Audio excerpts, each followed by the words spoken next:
On October 15th, we will see the annual Great Spook event. During this Halloween themed event, we will probably see some new upgrades and progressions.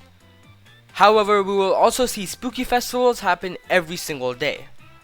In this video, I'm going to be covering multiple ways to do the spooky festival and get above 5,000 score. Also, make sure to pay close attention, because I will be revealing an underhanded method that will allow you to easily get over 10,000 score and be in the top 50 of all players. So, let's get started. By the way, thank you for 500 subscribers. This was a major milestone I wanted to hit, so I'm very grateful for it. My 500 subscriber special will probably be uploaded soon, and also stay tuned for a new sub goal. So, if you guys found this video useful or entertaining, please subscribe as it helps out so much. I put timestamps on this video, so feel free to skip around.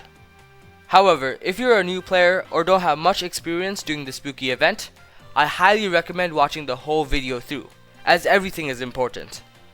Alright, sorry for the chunky introduction, but it's time to get real.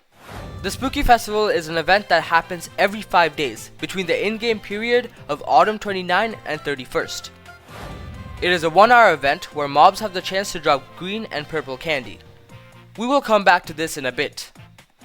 During the night, a new type of mob called spooky mobs are introduced. Their health is based on how many times you hit them, instead of your damage, and they spawn in these locations. Alright, back to candy. All mobs have a 10% chance to drop green candy.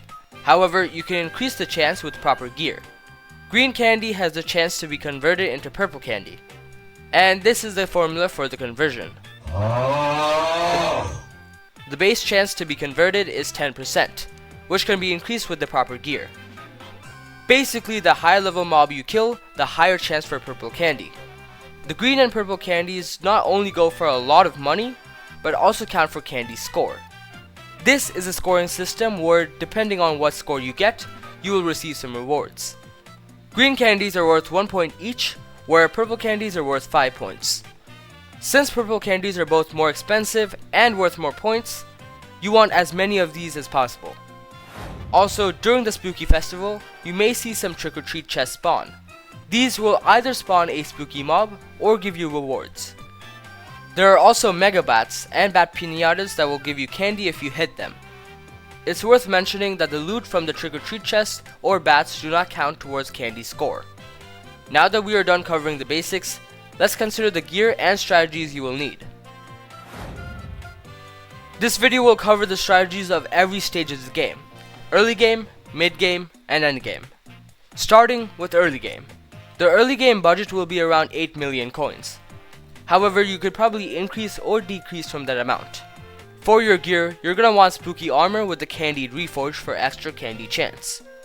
Your primary weapon should be strong enough to kill the crypt ghouls, while your secondary weapon should be a stack or 2 of blasto lanterns. During the day, kill the crypt ghouls in the cave under the graveyard. This is because you are able to force yourself into a small lobby by right-clicking on the hub selector. This is important for new players who cannot compete against the richer players. During the night, go to the wilderness or deep caverns to kill the spooky mobs, but make sure you can actually kill them. Now, for the middle game. The budget for this is around 50 million coins.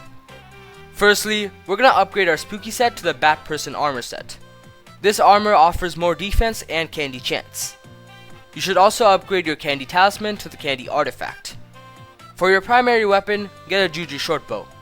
And for your secondary, you can choose between a pumpkin launcher or the ghoul buster.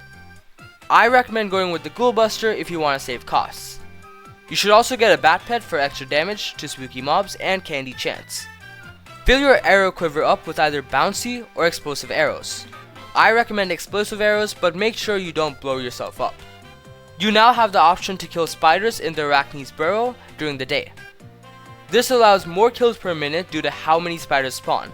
However, you will also have to compete with the other players in the lobby. During the night, go to the deep caverns and use your secondary weapon to kill the spooky mobs. The final stage we will be going over is endgame. The budget for endgame will be a whopping 3 billion coins. And while that seems like a lot, do know the main reason is due to the Terminator and Hyperion, which have far more uses than just the spooky festival. Anyways, your primary weapon should be the Hyperion, and you should also switch your Juju bow to a Terminator. Also, upgrade your candy artifact to the candy relic. And at this point, make sure your bat pet is level 100.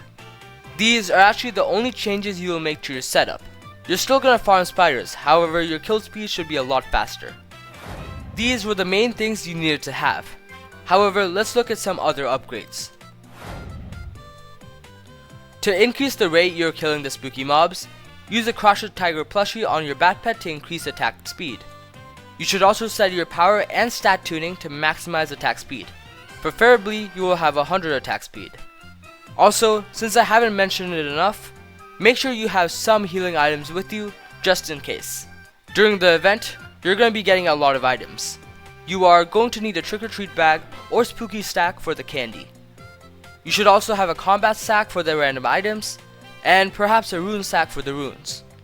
Alternatively, have a backpack completely empty, so you can dump your inventory there in a hurry. To limit downtime as much as possible, get the warps to the two places you're gonna switch between. For example, get the warp to the spider's den and the warp to the deep caverns. Another way to increase your candy score is by upgrading candy chance in the carnival shop. This is a time-locked upgrade, but it does really help. And that was all of the upgrades. Now let's explain some other useful information. When fighting the spooky mobs, you need to understand their ability. The Scary Jerry, Phantom Spirit, and Wrath attack incredibly fast, so you need to hold them off at a distance.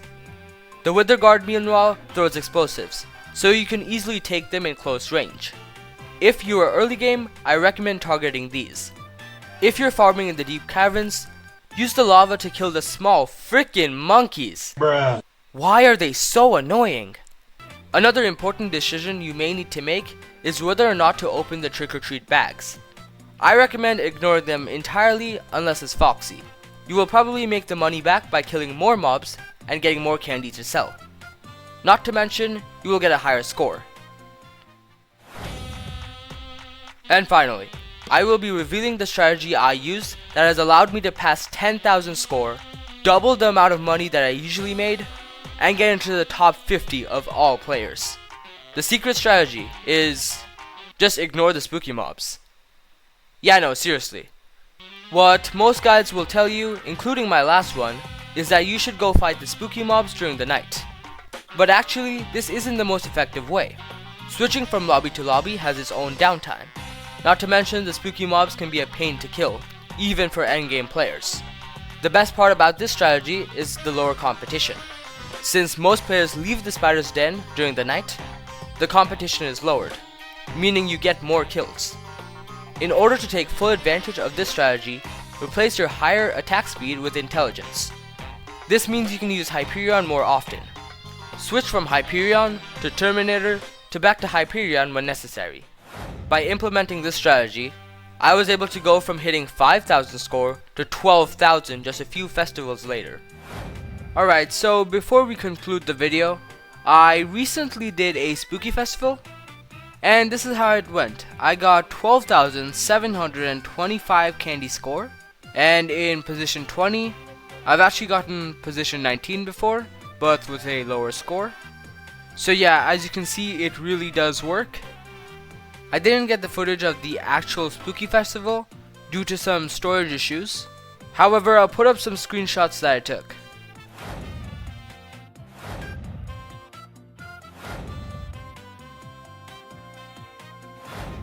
And that is the end of the Spooky Festival guide.